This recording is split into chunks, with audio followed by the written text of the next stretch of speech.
इंदौर की इस घटना के बाद भारतीय राजनीति की धुरी बन गई जाति की राजनीति की बात अब कर लेते हैं।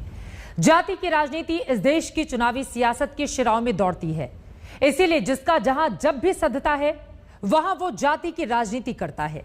लेकिन इस बार बिहार से जाति की राजनीति पर मोर्चा खोला गया है। बिहार के सीएम नीतीश कुमार की अगुवाई में 11 नेताओं का सर्वदलीय जत्था आज प्रधानमंत्री नरेंद्र मोदी से मिला। दल ने पीएम से जातिगत जनगणना कराने की मांग की है। तेजस्वी हो या नीतीश, अखिलेश हो या डीएमके के नेता, सबका कहना है कि और नहीं अब और नहीं, जातीय जनगणना पर देरी और नहीं।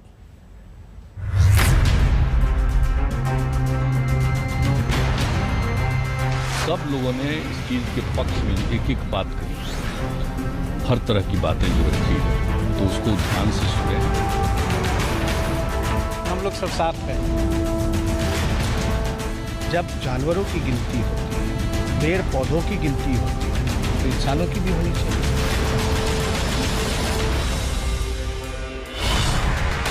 बात जाति की, सियासत मंडल वाली और कोशिश पिछड़े वर्ग के वोटरों को साधने की। जातिगत जनगणना पर बिहार के दलों की लामबंदी का लब्बो-लुआब यही है। इसी वजह से पीएम मोदी से मिलने पहुंचे हर नेता ने एक सुर में जाति की गिनती की जरूरत बता दी। किसी ने इसे पिछड़े वर्ग के उत्थान का आधार बताया। बिहार में असेंबली में, काउंसिल में, सब में यूनानिमस रिजोल्यूशन इसके पक्ष में हुआ है, 19 में, 20 में। तो हम लोग इसकी सूचना भी दिए और इस बार भी जो मिलने का समय मांगे उसमें उन बातों का जिक्र करके, और आज सारी बात को हम लोगों ने कहा, सब लोगों ने कहा, 10 पार्टी के सब लोगों ने कहा। कौन ऐसी पार्टी, इसमें बीजेपी भी है, सब पार्टियां हैं। तो किसी ने कहा कि बिना जाति की गिनती के ओबीसी की सही लिस्ट तय कैसे हो सकती है। आंकड़े आपके पास होंगे तब तो आप तय कीजिएगा, तब आप किया जाएगा। और इसमें सब लोग, एक तो ऐतिहासिक काम हुआ और पहली बार हमको लगता है कि किसी राज्य के द्वारा सभी पार्टियां, जिसमें बीजेपी भी इंक्लूडेड है, उन सब ने मिल करके जो है 2 बारी बिहार विधानसभा से पारित किया। हिंदुस्तान की सियासत में ऐसे संयोग कम ही नजर आते हैं जब सत्ता के धुर विरोधी किसी मुद्दे पर साथ कदम ताल करते नजर आए। लेकिन इस बार पिछड़े वर्ग के वोटों का ऐसा सियासी पेच फंसा है कि कोई भी ढील देने को तैयार नहीं है। हर किसी के पास जातीय जनगणना की मांग को लेकर अपनी अपनी दलील है और अपने अपने दावे हैं।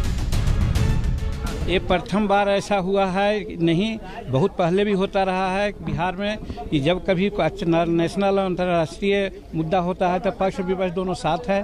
इस बार भी भाजपा के प्रति सब लोग ऐसा कह रहे थे कि भाजपा नहीं चाहती है जातीय जनगणना, तो भाजपा का भी डेलीगेट है और एक डेलीगेशन में आया हुआ स्पष्ट रूप ने कहा कि वह जातीय जनगणना हो, इसमें किसी को कोई ये नहीं है, हम लोग सब साथ हैं।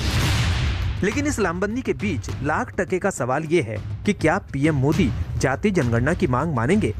एक और बात यह भी कि आखिर वो क्या दुविधा है जिसे लेकर केंद्र जातिगत जनगणना की मांग अब तक मान नहीं रहा।